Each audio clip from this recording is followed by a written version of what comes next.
You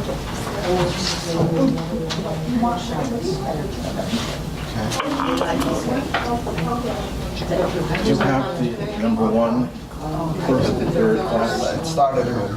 You have the first and third class. If you can find it before I finish, I'm going to give a summary at the end. Good morning and welcome to our weekly class. Today we'll be doing the fourth installment of Gimel Tammuz, The Sun Didn't Set.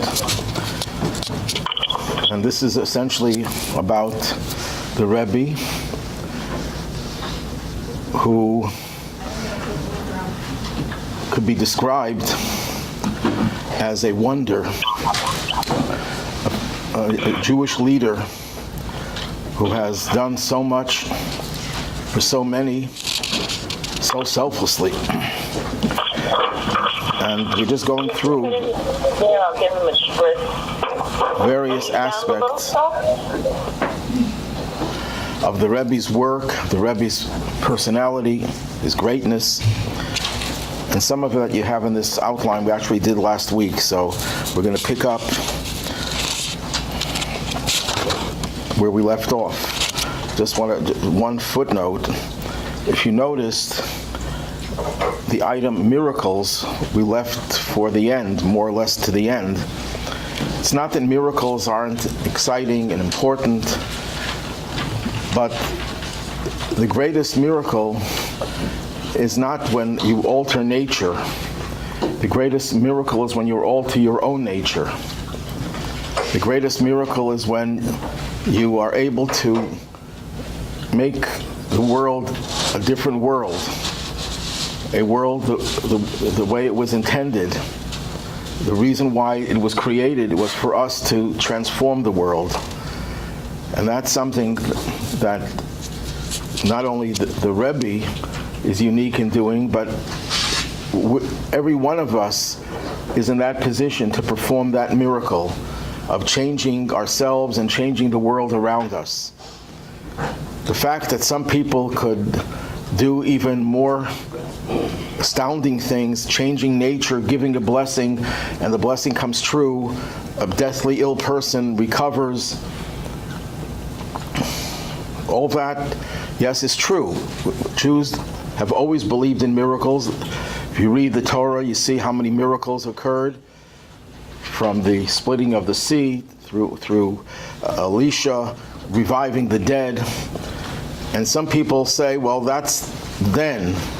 Miracles don't happen anymore. That's not true. Miracles still happen, and in certain ways, the miracles that happen today are far more meaningful than the miracles of the past, because these are the miracles that demonstrate that God's presence is not just a one-time event out of the ordinary, but it's a common part of the way God runs this world, that He gives us the power to change things. There's also a belief that people have that prophecy is something of the past, of the distant past. The era of prophecy, we're told, ended with the beginning of the second temple. The last three prophets are Haggai, Zechariah, and Malachi. And some people have tried to suggest that that means that after those three prophets passed on, the prophecy is no longer in existence. It's a thing of the past. There are some authorities who maintain that, but Maimonides makes it very clear that there can be prophets even today. And in fact, Maimonides, who is always referred to as the great rationalist, says that prophecy is something that will return before Mashiach. You don't even have to wait for Mashiach to see prophecy. It'll happen before Mashiach. And Maimonides, in fact, writes that I know someone who is a prophet. And apparently it's an obscure figure, but nevertheless, Maimonides would not write about something if he wasn't convinced of it. So prophecy certainly does exist, and we've seen that prophecy in our own day and age, especially with the advent of the Baal Shem Tov and subsequent Hasidic leaders, including and especially the Rebbe. As I mentioned, I think I mentioned last week, the Rebbe's prophecy about the Six-Day War, about the Yom Kippur War, about other wars, about the collapse of the Soviet Union, of hurricanes in Florida deviating and not coming directly for the Jewish community in Miami Beach. These are all prophecies that the Rebbe made very clear. And I don't know if, I think I mentioned this, that when the Gulf War was started, there was the Mossad, the Israeli intelligence, which is very good, got accurate information and intelligence that Saddam Hussein was planning on using chemical weapons. And therefore they distributed gas masks for everyone. And the Rebbe said there's no need for those gas masks. There will not be, he said unequivocally, there will not be a chemical attack. And even after the Rebbe said, once they distributed the gas masks, don't try to act that you're better than everyone. Take them, but know that you don't need them. And in fact, some of the few casualties of the Scuds were people who wore gas masks, who suffocated in the gas masks. And people who got heart attacks because of the fear. If they would have listened to the Rebbe and they wouldn't have given the gas masks and they wouldn't have instilled this fear, more lives would have been saved. And in fact, after the Scuds were delivered by Saddam Hussein, 39 separate attacks, there was not one casualty, not one Jew was killed by virtue of these attacks. One Jew did die, not by the Scud, but by the Patriot missile that was there to shoot down Scuds. So this was an open prophecy. Everyone was well publicized. And I'll just give you one incident that happened. A colleague of mine, Rabbi Yaakov Goldstein, is a colonel in the army, as a chaplain. And he told the Rebbe that he's being sent to Saudi Arabia, and it was a few weeks before Purim. So he asked the Rebbe if he should take a Megillah, the scroll of Esther, with him, so he should have it there in Saudi Arabia to read. And the Rebbe says, you won't need it. And everyone understood that the Rebbe meant that the war will end on Purim. But that's not what the Rebbe meant. What the Rebbe meant was that you're not going to be in Saudi Arabia because they're not going to let you go there. You're going to end up in Israel with the American soldiers who are helping with the Patriot missiles. So you won't need to take a Megillah. Israel might have a few Megillahs lying around. Saudi Arabia doesn't have that many, but Israel has a few. But nevertheless, it was publicized in the newspapers that the Rebbe said the war will end on Purim. And it was a laughing matter. Everyone was laughing at that. It's 2 weeks before Purim, and the war just began. How could it end on Purim? So one of the Rebbe's secretaries, told the Rebbe that people are saying in your name that it's going to end on Purim. So the Rebbe made a gesture, okay, let it happen, let it be. And it ended on Purim. That was an unintentional prophecy. It came true. And it was not, it made no sense for it to end on Purim because they really just started the war. And one of the most important, and I mentioned this last week, prophecies was the collapse of communism, of Soviet Union. Not communism totally, but the Soviet Union.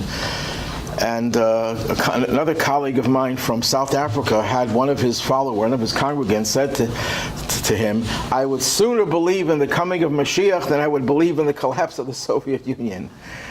And then, of course, we know how it collapsed with a bloodless coup. There was no real revolution where people lost their lives. It was a modern-day miracle. The Rebbe was the ultimate communicator. There are many great people, many great rabbis who inspired, who led, and were incredible people. And anything I say about the Rebbe was not meant to diminish the greatness of others. In fact, you're not so great if you're greater than a bunch of nobodies. The greatness of the Rebbe is that he was a leader even of great people. But the Rebbe's communication skills was incredible. we know the estimate is, we already have about 50 volumes of his letters that have been published. You're talking about 12,000 plus letters, which is only a fraction of the letters that he wrote. So we're talking about estimated 100,000 letters. But you know what happened when it became impossible to respond to all those letters? You know what it takes to write a letter. The Rebbe dictated the letter to one of his secretaries who took shorthand. The Rebbe dictated it, and then he would write it up, give it to the Rebbe. The Rebbe would edit it, add, subtract, and then the letter was signed by the Rebbe personally. Sometimes his secretary signed it by his instructions, but most of the time the Rebbe himself signed it, and it was sent out. So each letter takes time. So the Rebbe developed another system of answering thousands of people. You wrote a letter to the Rebbe would write an answer, a very brief, succinct answer on your letter. And you would call the Rebbe's office, and the secretaries would tell you what the Rebbe's answer was. And this way the Rebbe was able to answer thousands upon thousands of letters without writing a letter. And the way the Rebbe did it was so skillful. He wouldn't have, let's say you asked the question of the Rebbe, I'm thinking of going to work in Buffalo, but maybe in Rochester. Which do you think is better for me? So instead of the Rebbe writing, I'm responding to your question about which is a better place, and I think Buffalo is it is of course a better place. That Buffalo is the best place for you to be, and I'm wishing you all the best and everything. That takes a lot of time. The Rebbe would just circle the words Buffalo. So you had your answer. You didn't have to have a whole letter written. And he could have answered hundreds of letters like that every day, which he did. And sometimes, if you wrote, should I go, ...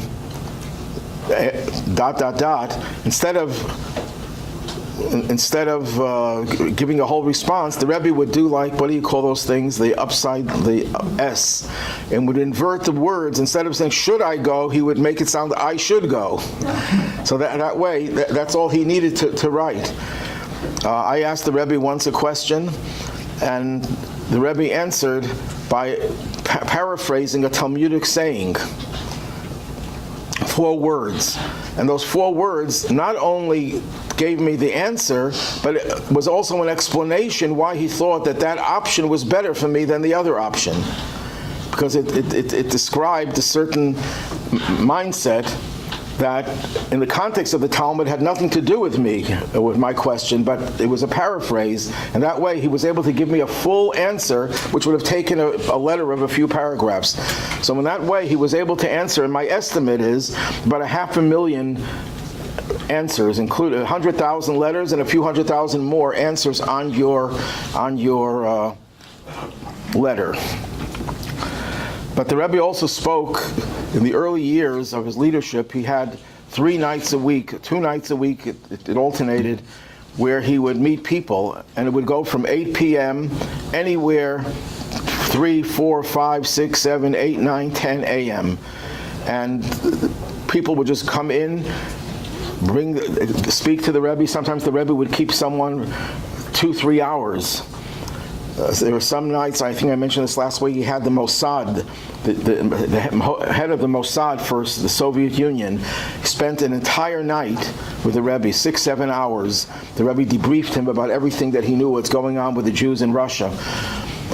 And but usually the Rebbe would meet 50, 60 people a night. And if you make an estimate, if you do that 2 or 3 times a week over a course of 20 or 30 years, you're talking about thousands of people.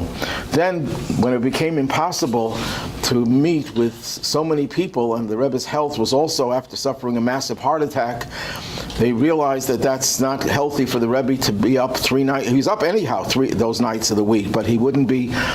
Whenever he would speak to people, it was not just speaking.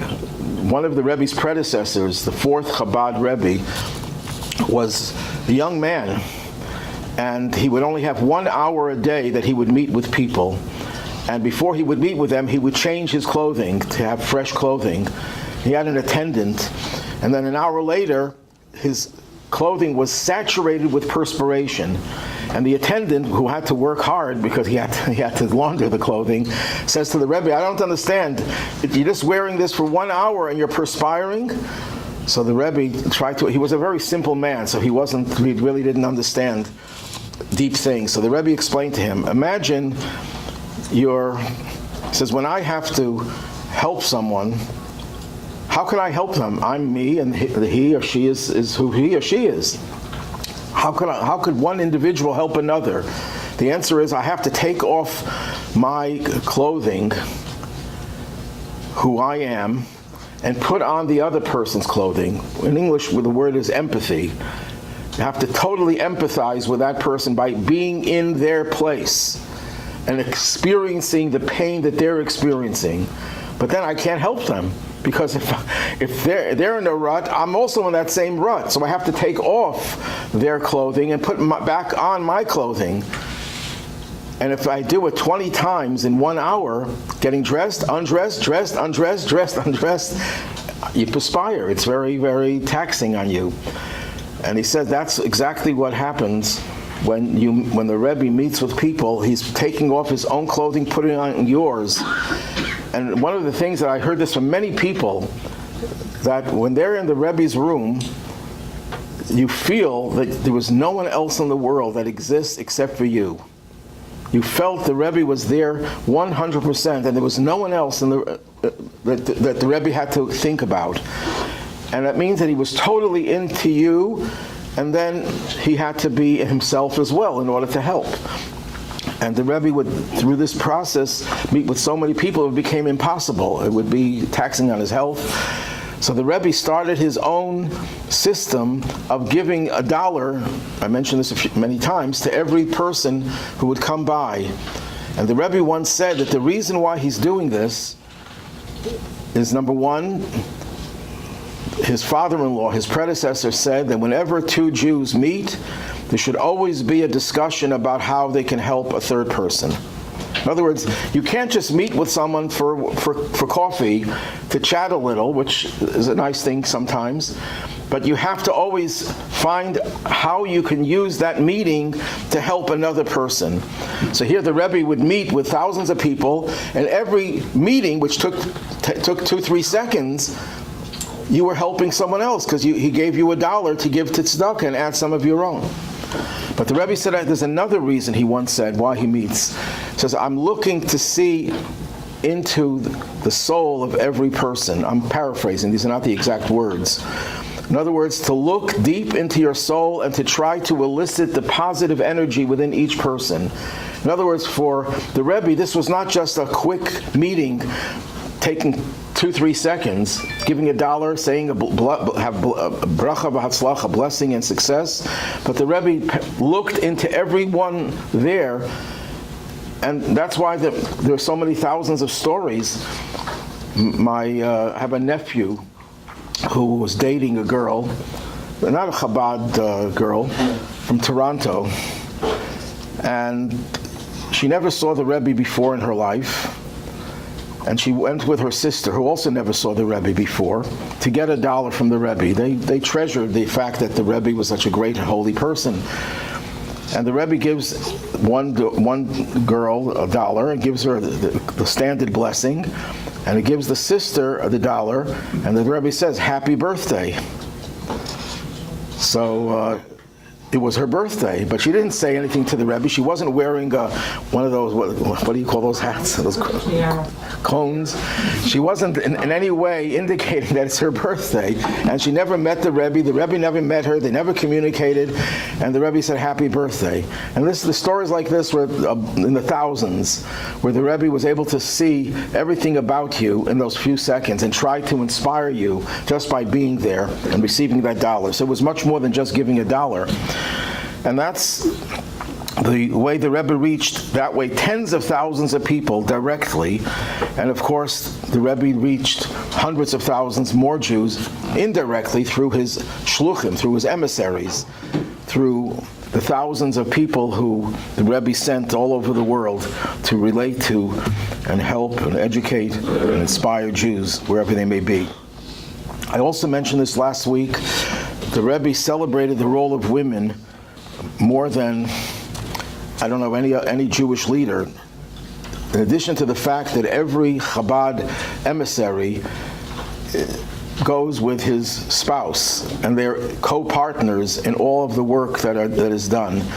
I mentioned this last week that in the rabbinate, including whichever denomination you want to go, Orthodox, Conservative, Reform, Reconstructionist, it's very rare that the wife, who's called a Rebbitzin, is equally involved in the work of the husband. It happens, but in Chabad, it's not.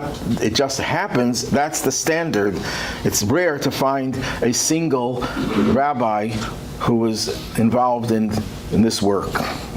The Rebbe also published a women's magazine called the Yiddish Heim, the Jewish Home. And what was unique about this magazine, the Rebbe was, you could guess, it was pretty busy. I don't know a person more busy than the Rebbe. The Rebbe personally edited that magazine. I have an article that I wrote to that magazine, and I have the Rebbe's edits to that, and it was grammatical edits. The Rebbe was correcting my English, among other things, and he edited, the only things that he edited, besides his own writings that were given to him to edit for publication, were the women's magazine and the children's magazine. The Rebbe edited personally. And the Rebbe would have periods during the year where the Rebbe would address only women. Men were not allowed in. The Rebbe was there, and two of his secretaries, rabbis in their own right, and the Rebbe would speak to thousands of women. I just got a gift, I should have brought it, where the Rebbe is addressing the women, and one woman right in the front identified as my mother. So I got this as a gift. But here, where do you see great rabbis, and certainly not in the Orthodox community, but even in the non-Orthodox, addressing only women? The Rebbe really uplifted the role of women in Judaism. And the Rebbe emphasized that we're living in the age, in the Messianic age, where the feminine qualities will be on the ascendancy. In exile, we're mostly in a world, a male-dominated world, where the men have the power predominantly, and the women are in a less pronounced role. But in the Messianic age, the feminine qualities will be on the ascendancy, and the Rebbe therefore emphasized the importance of women and connected it to the coming of Mashiach. And the Rebbe also did the same thing with the youth. The Rebbe started a youth movement called Tzivos Hashem for children under the age of 12 for a girl and 13 for a boy. Tzivos Hashem means the army of God, and the Rebbe took the metaphor of an army, but instead of an army that has weapons to kill, it's an army that has weapons, spiritual weapons, to bring goodness into this world. And tens of thousands of children became motivated to do more, to rise in their ranks by studying more Torah, doing more mitzvahs. And the Rebbe had special rallies where he would address only children. There are like 5 volumes of the Rebbe's talk specifically for children. So you think the Rebbe celebrated youth. He did, but he also celebrated old age. None of us could relate to that perhaps because we're so young, but there are people who are senior citizens. And the Rebbe started hundreds of institutions all over the world. Sometimes they're incorporated within other institutions, where classes given specifically for the senior citizens. And the Rebbe encouraged communities to even pay them for coming to these classes. And the Rebbe was very strongly opposed to retirement. You know, it doesn't mean you have to keep the same job, but just retiring for the sake of retiring so you can play golf or tennis or anything, or twiddle your thumbs, is a very unhealthy thing. And the Rebbe was a perfect example of that. That when the Rebbe turned 70, and the Rebbe's workload was unparalleled, the Rebbe slept at the most 3 hours a night. And the Rebbe himself said many times, I couldn't fall asleep because of all the suffering in the world.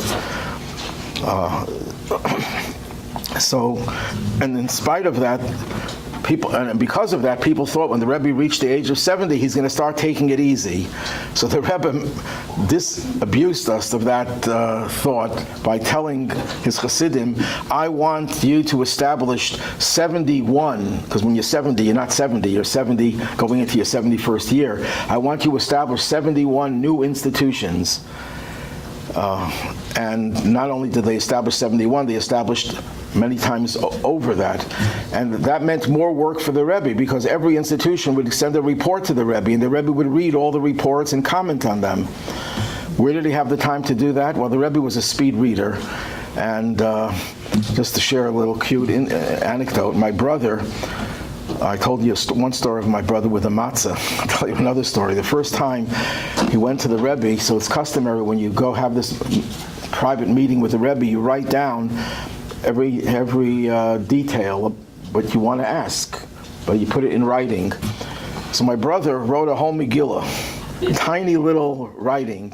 He wrote like, some, I don't know how to describe it, but it was almost illegible.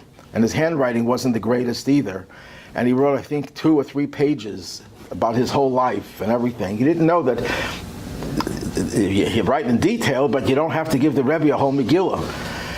And he said the Rebbe just read through it in a few seconds. It didn't take any time for him to read it. But when he told people what he did, people said, what? You wasted the Rebbe's time by writing a whole Megillah?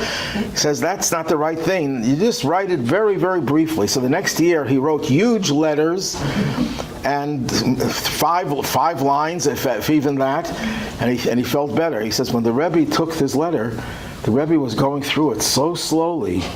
The Rebbe was reading between the lines. He said it took him 10 times as long to read the 5 lines in huge block letters than it took him to read a few pages of tiny little letters. Because the Rebbe was not just reading the words, he was reading between the lines, you can be sure. But anyway, the Rebbe would had to read the report. So the Rebbe, when he reached the age of 70, and then when he reached the age of 80, what did he do for his 80th birthday? His 80th birthday, this is 3 years after he suffered a massive heart attack. He had a Farbrengen, a gathering, thousands of people, and he spoke for about 5 hours, interspersed with singing and saying L'chaim. And after the 5 hours or so, the Rebbe gave every man, woman, and child a newly published edition of the Tanya. And the Rebbe, it's a heavy book. It weighs, I don't know, a pound, 2 pounds. And the Rebbe gave every person like this. It ended about 6 a.m. So this is on his 80th birthday. He was working, and that was just a symbol of how he started to increase his activities, increase institutions, and expand the activities of Chabad in general and of his work in particular. So the Rebbe himself was a perfect model of not ever retiring. The Rebbe was obviously the leader of the Jewish people, and most of what he did was directed to the Jews. But the Rebbe did not forget about non-Jews. Indeed, on Sundays, when the Rebbe would give dollars, many non-Jews would go to get $1 from the Rebbe. I don't know if I told this story, because I tell the story at different classes. I might have told this story. But a person I know was driving. I think I told the story. I'll tell it again. A woman was driving, and the cops stop her for speeding. And when she gives the cop the license and registration, there was a picture of the Rebbe she had in her wallet. And the policeman said, "You a follower of this rabbi?" She said, "Yes." So I'll tell you a story that he would be the one to escort the Rebbe. They had a police escort when the Rebbe would go to the cemetery twice a week. And he was one of the police cars that escorted the Rebbe. And when he inquired, who is this man and what does he do? That he gives blessings, and his blessings come true. So he said, "Can I ask? I'm not Jewish." And they said, "Why not?" So he stopped. When the next time he took the Rebbe, he escorted the Rebbe. He stopped the Rebbe and he asked him for a blessing. He was married many years and childless. So the Rebbe gave him a blessing, and sure enough, within a year, his wife gave birth to a boy. They named the boy Mendel. Mendel, an Italian policeman, named his child Mendel because of the Rebbe's blessing, and he didn't give her a ticket. That's the next miracle. But anyhow, the Rebbe would give blessings to everyone, and the Rebbe very strongly emphasized the role of all humanity in bringing the Mashiach and bringing the redemption by following their 7 Noahide commandments.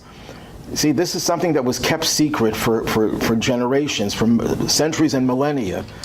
But Maimonides, codifying Jewish law, makes it very clear that when God gave us the Torah, he also gave the non-Jews laws. He reiterated the 7 commandments that were given to Noah after the flood, which were a repetition of the commandments that were given to Adam. So in other words, from the beginning, I once spoke to a group of non-Jews and about this topic, and I said, when does your religion begin? 2,000 years ago. When does Judaism begin? 300 years ago. But what about all the human beings before then? God didn't care about all human beings? How are they supposed to know how to live their lives? And the answer is, God did tell Adam and Eve how to live his and her lives by observing the 7 Noahide commandments that keep civilization alive and vibrant and healthy and just and moral. And these are the commandments that were reiterated at Mount Sinai, but the non-Jews of the world have never heard these 7 commandments that were given at Sinai. But we did, so it's our responsibility to transmit these 7 Noahide commandments to the rest of the world. That's our responsibility. Did we do it? No, we didn't do it, because through most of our history, if a Jew would try to evangelize, to use a borrowed term, to start telling non-Jews what you're supposed to do, you can get your head chopped off. We didn't have the ability to do it because of the danger involved. And even today, you have to be careful. I heard, I can't vouch for this, that the Catholic Church got very upset when the Rebbe started a movement to try to get non-Jews to observe the 7 Noahide commandments. They were very scared. I remember there was a pastor who once spoke at the JCC, I'm not going to publicize his name, and I asked him, are you familiar with the 7 Noahide commandments and the efforts to promote this amongst non-Jews? And he got very, very defensive. He's scared. You could see that there was a fear, because there are a lot of Christian denominations who abandoned Christianity, removed the cross, and became what they called Noahides. There are tens of thousands of such people in this country, mostly in the South, and in Russia there's a whole movement. And all over the world there are non-Jews who are becoming Noahides. A Noahide is someone who recognizes that his life depends on what God communicated at Mount Sinai. And he's part of the universal push to make this world the civilized, moral world that God had in mind. And the Rebbe promoted this very strongly. And the Rebbe said that if you meet a non-Jew, you have a non-Jewish partner, a non-Jewish customer, and you talk with them, mention this about the 7 Noahide commandments. It's not, the Rebbe didn't want a movement to publicize to the whole world. You have to be careful with what we tell other people, but this is something that you, in a private interaction, you can influence many people. When the pogrom occurred, what are they? Okay, they are not in this particular order necessarily, not to worship other gods, not to be blasphemous towards God, in other words, not to curse God. It seems in the olden days that was a common thing. Not to eat an animal before killing it, which was common in many societies in olden days, and even today I think in China they do that.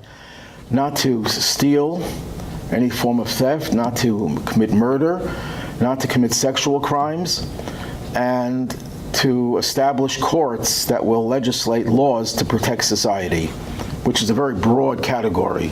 So it's 7, not 7 specific, it's 7 general commandments. Now, when the pogroms occurred in Crown Heights, this is in 1990, I think, in 1991, the pogroms, they call it, the New York Times, the anti-Semitic New York Times, refer to it as a conflict between Jews and blacks. That's absolutely not true. Jews did not attack black people. Jews were the victims because the mayor of New York, Mayor Dinkins, decided we're going to let the black community vent their anger, and they committed murder. One Jew was murdered, and others died. One woman fell out of a window, a Holocaust survivor, I believe, and it terrified, and it caused, to this day, people are still suffering from it psychologically.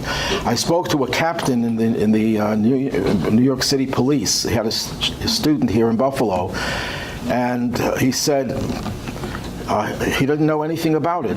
They kept it as quiet as they could. They gave the police orders not to protect the Jews. This was you know what a pogrom is? A pogrom is a state-sponsored attack against Jews that happened in the beginning of the 20th century in Russia. That happened in Brooklyn, New York. And the mayor of New York didn't do anything. The governor of New York didn't do anything. Let Jews being attacked and terrified and psychologically harmed for 3 days, I think it went on. And then after 3 days, they decided, okay, now they vented their anger. That's the most racist type of reaction when a black person is told, we let you vent your anger at the expense of other people's lives because we don't really consider you to be fully human. That's what it really means. So it's the most racist thing that they did, and it was the most anti-Semitic they could have done. And when the mayor of New York came to the Rebbe, and he said to the Rebbe, let's try to bring our two communities together. The Rebbe says, why two communities? It's one community, one God and one community. Now, the Rebbe was not saying that Jews and non-Jews are all to mix with one another and become one people, but he's saying as a community, why would you divide the community in two? It reminds me of a humorous, but it's also painful story. There was once an effort to try to bring the Polish population of Buffalo together with the Jewish community. So they had some type of an event. I wasn't there, but someone who was there told me. And it was a few hours of talks, and everyone was talking about how we have to get together. And then it was lunchtime, and the person who was moderating the thing said, okay, we're going to break for lunch. Okay, the Jews go in this line, and the Poles go in this line.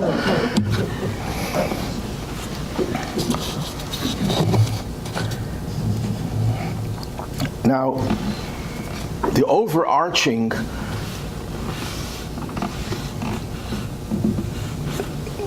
teaching of the Rebbe was about Mashiach. If we have to take all the things we said about the Rebbe, his scholarship, his leadership, his love, his miracles, his whatever it is that we said about the Rebbe, everything was directed towards bringing the redemption, the final redemption through Mashiach. And the Rebbe would, to many times, a person I knew, was also a prophet. He saw into the future. He saw how the world will be like in the Messianic age. In fact, the Rebbe wrote in a rare letter, where he apologized to the President of Israel. The Hebrew title for the president is Nasi. And this was President Yitzchak Ben Tzvi. I think he was the second president of Israel. Most people don't know the names of the presidents of Israel. They know the prime ministers, but they don't know the presidents. And the Rebbe addressed him, I think, as President Yitzchak Ben Tzvi, not the word Nasi. He didn't use the Hebrew word. And it irritated the president or people around him that it was not respectful enough to call him not by his official title. So the Rebbe wrote a letter in which he says the following, and I'm paraphrasing: from the time I went to Cheder, when he was a little kid, and even before that, I always imagined the time when there will be peace in the world and all the suffering and pain will be abolished, and we'll be able to tell God, we'll be able to understand the whole reason for suffering. And that image has become fixated in me, and the Mashiach is referred to as the Nasi. I couldn't use that title for anyone else. that my obsession for Mashiach is so great that I can't imagine using that title for Mashiach for anyone else. So the Rebbe is saying this is something from the time he was a child. Now, if anyone tells you that they're so fixated on the future, you'd say, well, they're not realistic. We're talking about someone who's the most realistic person, pragmatic with his feet on the ground. And I think the former chief rabbi of England, Dr. Jonathan Sachs, said that the Rebbe had his feet on the ground and his head in the heavens. He was in both worlds at the same time. So when we ask the question, which of the above, of all these different qualities, defines the Rebbe? And the answer is all and none. Because if someone has 10 qualities, they're a lawyer, they're a doctor, they're an accountant, they're a business person, they're an artist. There are people, Renaissance people, who have a lot of expertise in a lot of different areas. One area has nothing to do with the other. Law is separate, medicine is separate. Every area is in its own world, and these are very great people who can master all these different disciplines.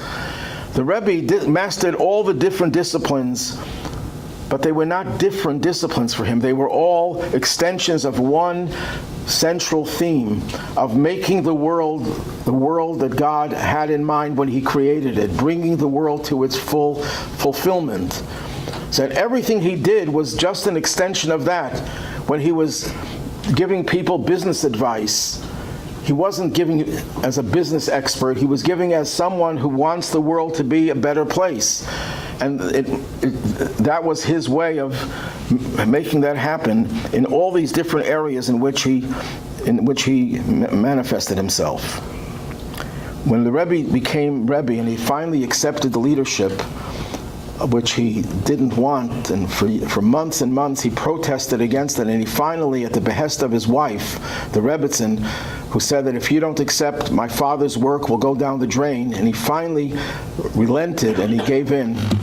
And the Rebbe said, one of the things he said then is that my leadership, and again I'm paraphrasing, is based on the three loves: the love of God, the love of Torah, and the love of Israel. And that's what the Rebbe's whole life was about. Now that it's after Gimel Tammuz, Gimel Tammuz, of course, is the day that denied us the ability to see the Rebbe and hear the Rebbe. We don't believe that the Rebbe's presence in this world has diminished. Our ability to see and hear the Rebbe has significantly diminished, of course, but the Rebbe's presence has not diminished. And we see this, number one, in the growth of Chabad worldwide. All the experts, the people who are experts in sociology and anthropology and psychology, and all these experts said, after Gimel Tammuz, the Rebbe was such a powerful leader that with his absence, Chabad is going to fall apart. And not only it didn't happen, but it grew exponentially.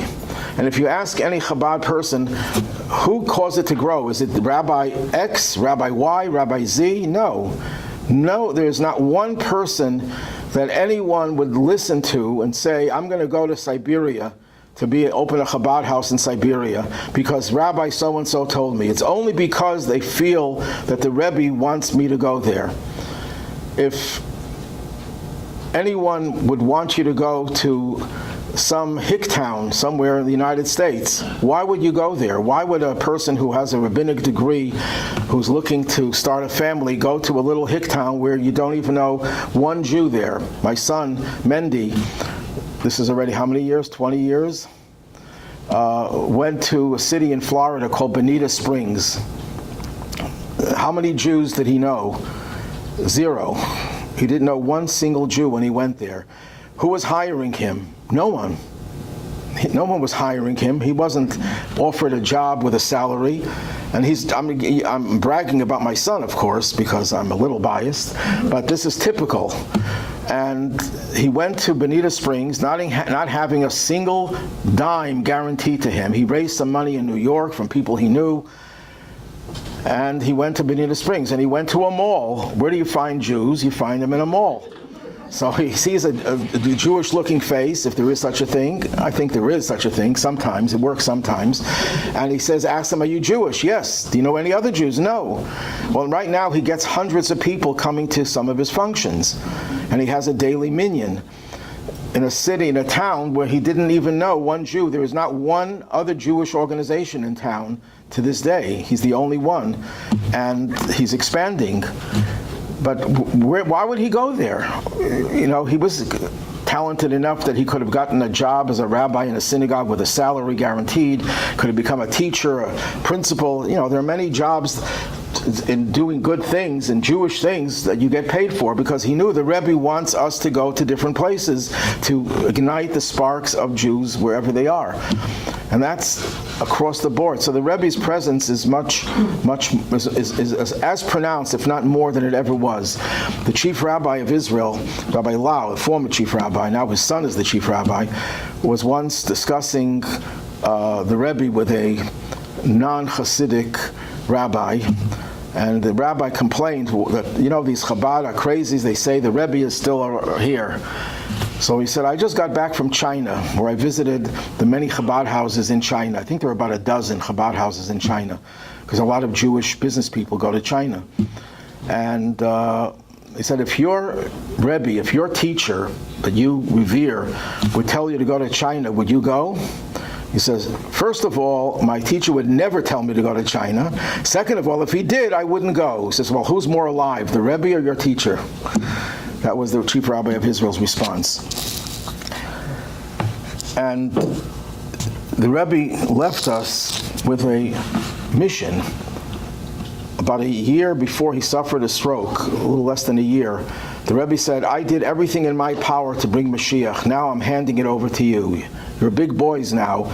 You do what you have to do. Spread more Judaism. Study more Torah. Give more tzedakah. Learn about redemption. Get your minds to be focused on Mashiach and redemption. And that's the message that the Rebbe gave us. And the Rebbe was like telling us, I'm not going to be physically present it won't be within your ability to see me or to hear me, but you have the message. The Rebbe left us with over 250 volumes of teaching. You know what I want. Take it and run with it. And that's what the Rebbe's leadership was always. Yes, Hasidim followed the Rebbe. If the Rebbe told you to jump into the fire, you would jump into the fire. But it wasn't just like mindless robots. The Rebbe cultivated, as Rabbi Sachs, the chief rabbi of England, formerly passed away, said that the Rebbe leaders, good leaders, cultivate good followers. Great leaders cultivate great leaders. The Rebbe cultivated his Hasidim to be leaders. And I know people who, when they went to school, I would say that they were at best average, and most likely below average, intellectually, academically, socially. Simple guys. And they are the most successful. They've built huge structures with taking care of hundreds, if not thousands of people. The Rebbe was all about empowering us. So people say, you know, why are we so fanatical about our attachment to the Rebbe? The answer is because the Rebbe was fanatical about us.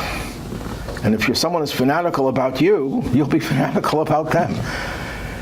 And not only that, but we still have ways of communicating with the Rebbe, and the Rebbe communicating with us. Hasidim, based on what the Rebbe himself said when his father-in-law passed away, he said, you know what, my father-in-law is not here physically, but he can still communicate. How? That's his worry, how he's going to communicate. He'll come through the roof, he'll come through the window, meaning there's so many ways he could communicate. So Chassidim divided into two camps, you could say, and some do both.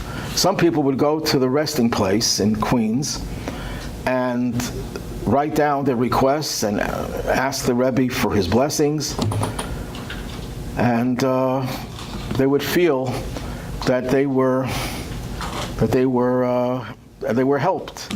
I'll share just one incident that happened a long time ago. I had a question about certain things. I'm not going to mention what it was, it's not relevant. And I had a choice, A or B. My mind was working that A, 90% of my thought process was A. 10% said B. I went to the Ohel, I was standing there, and I realized while I'm standing there that my thought process is reversed. I was 90 to B instead of A. And I didn't do any more research, I didn't do any more introspection. I was just praying there, praying to God, of course, and asking the Rebbe to give his blessing. And my whole mindset changed. And there are many, many stories like that. But the second approach is that people will write a letter and take one of the Rebbe's many volumes of letters, open them up randomly, and put your letter inside, or just read what it says there, and you'll find in thousands of cases where the letter the Rebbe wrote to someone 50, 60, 70 years ago deals with your very issue. I can tell you, I think I told you some stories before. I'll just conclude with one story. I had a guest sitting at my Shabbos table, and everyone is welcome to sit at my Shabbos table anytime. And we were talking about this, that the Rebbe could give you an answer through his letters.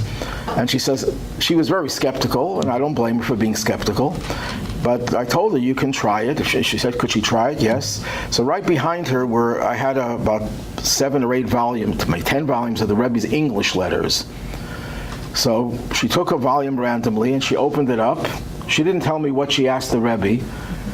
And she didn't have to write it. You don't have to write it. You can just think it or say it. And she reads the letter. She said, it doesn't respond to my letter. So I asked her, tell me, what was your letter about? What did you ask the Rebbe? She said she has a grandchild in college, and I guess she's having problems or some challenges. I said, can you give me the book that you just opened to? I said, you only read the first few lines. Half of the page is about someone who had a grandchild in college and was having problems, and the Rebbe was giving guidance. And there are thousands and thousands of stories like that. So in short, anyone could connect to the Rebbe even today. People could write letters to, if a person has an illness. But what we do very often is there's a number you can call up, Ohel Lubavitch, O-H-E-L, Lubavitch, and you can just write in your request in any language, and they'll take it to the Ohel and put it there on the gravesite. And people get answers. Did I tell you the story of the guy with the surgery? The Rebbe told not to have surgery? I think I told that story. I did? Okay. You want to hear it again? Yes. Okay. I heard the story from 2 totally different sources. The source I heard it from, the first was a very, very reliable source who would never just fabricate things. There was this guy from Baltimore, I believe, who was not a chassid, but had cancer. And the doctor said he has to have surgery.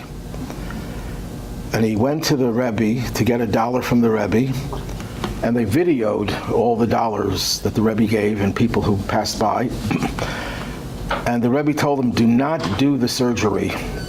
And this happened hundreds, maybe thousands of times where the doctor said, you need surgery, and the Rebbe said, no surgery. And I know of cases where the doctor said, no surgery, it won't help, and the Rebbe says, do the surgery. Okay, so we're dealing with something on a higher level than we can understand. So the Rebbe told him, do not do the surgery. And he complied, he listened, even though he was not a card-carrying chassid. Years later, he developed another malignant tumor, and I don't know if it was what happened before came back and he was only in remission, or it was a new thing, but whatever it was, the doctor said surgery. He didn't know what to do because the Rebbe told him not to do surgery. But that was then. Now maybe it's a different issue. Just because the Rebbe tells you something once doesn't mean that applies to everything. So he had a dilemma, what to do. So he went to the Ohel, to the resting place, and he prayed there. What a lot of people do, after they go out of there's a small house, and they have a video playing 24/6. And the video plays thousands of hours of the Rebbe's talks, of the Rebbe, Rebbe giving dollars to people. He comes into that room, and what does he see? He sees the Rebbe giving him $1 and telling him not to do surgery. This is like 30 years or 20 years after that incident happened. Of all the thousands of hours of things, the video playing, it was that particular video in which he was there. Any questions? Did he have surgery? No, he didn't do the surgery. I don't know how he is today. I heard the story, I think, about 15 years ago, so it's... Yes? The Noahide laws are different from the ones in the Ten Commandments? Not necessarily, but the Ten Commandments have, let's say the first commandment is about, I am God, your God. That goes together with the second commandment, not to have any other gods. The third commandment, not to mention God's name in vain, is not necessarily included in the seven. That's a separate one. One could say that a violation of that could be included in being blasphemous towards God. If you say his name in vain, that's a certain form of blasphemy. The fourth commandment is to keep the Sabbath. That is clearly not mandated for non-Jews. Non-Jews are not required, nor should they be encouraged to keep the Sabbath. The fifth commandment, to honor parents, is not included, but it's a good thing in its own right. But it's not mandated for the seven Noahide commandments. All the other five are incorporated, like not to commit murder is obviously one, not to commit adultery is included in sexual crimes, not to commit theft is included, not to bear false testimony. That's not one of the seven, but it's probably incorporated in theft, because if you give false testimony in a case that involves financial gain or loss, it's theft. And the next one, not to covet, is not one of the seven. So the Ten Commandments are separate from the seven, but the seven are more than these seven, because theft is only one commandment. For Jewish people, how many kinds of theft are there? There's kidnapping, there's burglary, there's armed robbery, there's fraud. There's so many different forms of theft, but for the non-Jew, they're all contained within one commandment. For Jews, they're separate commandments.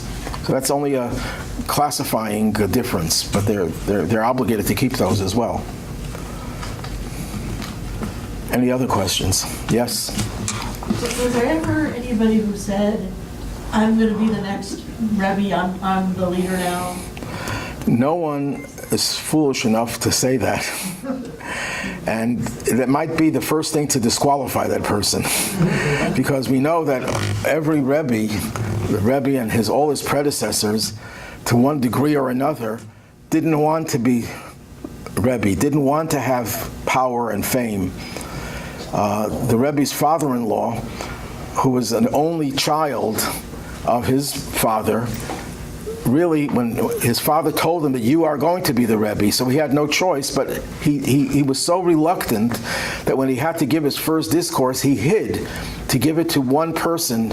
I don't want people to, he was like, it was so uncomfortable, it was so painful for him to become a leader. And the same thing, his father, when his father passed away, took him 10 years before he finally accepted the leadership formally. He helped people, he did the things that leaders do, but he never accepted formally. And the same thing with his predecessor. So and it's true with almost every great Jewish leader. Anytime leadership gives people power, great leaders shunned it. Anyone who runs for power is a sign that they're really driven by their egos. There are some exceptions, I'm sure, and if I go through all of history, where they felt that they're saving the people because no one else was qualified and they had to do it. But even then, inside, they were not really excited about it. The second Hasidic Rebbe, the Maggid of Mezrich, he was no one knew about his greatness. He was a huge scholar and saintly person, extremely poor. And once, I think it was one of his family members cried about their poverty. And he felt terrible about it. Then he said, you don't have to worry about poverty anymore. I've been punished. That because I cried for it, they're punishing me that I'm going to become a leader. So that was looked at upon as a punishment.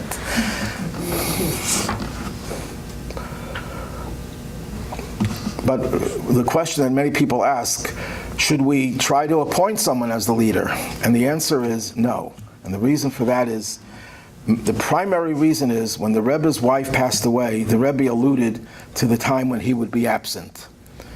And he said that there shouldn't be any central authority, that every chassid should follow the Hasidic rabbi of his or her community. In other words, the Rebbe is saying, I'm not leaving. I'm still going to give you spiritual guidance, but you need someone to consult with who knows my values and my teachings, so follow the Hasidic rabbi of your community. Because as soon as there's a central authority who's not going to match the Rebbe, you're going to have a lot of disputes, and it's going to end up in turmoil. But if every person follows his own, it's true about Jewish law as well. There are many different opinions about different matters of Jewish law. The question of a brain death, let's say, to use, I just came to mind. Is death determined by the heartbeat or is by the brain waves? There are different opinions about that. So if a person has to ask that question, they go to the authority that they follow in their community. If the community doesn't have an authority who's capable of ruling in such matters, they choose someone to go to. But ultimately, you're following your local authority, if the local authority is qualified. Any other questions? Any questions on Zoom?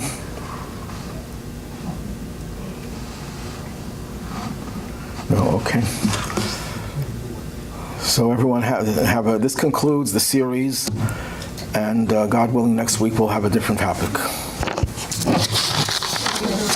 Thank you.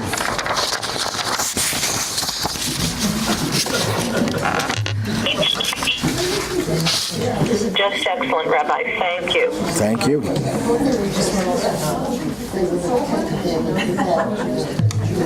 Right, me too.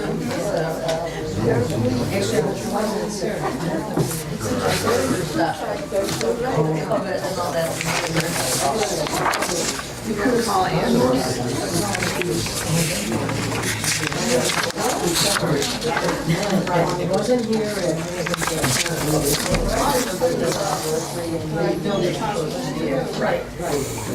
So this morning, you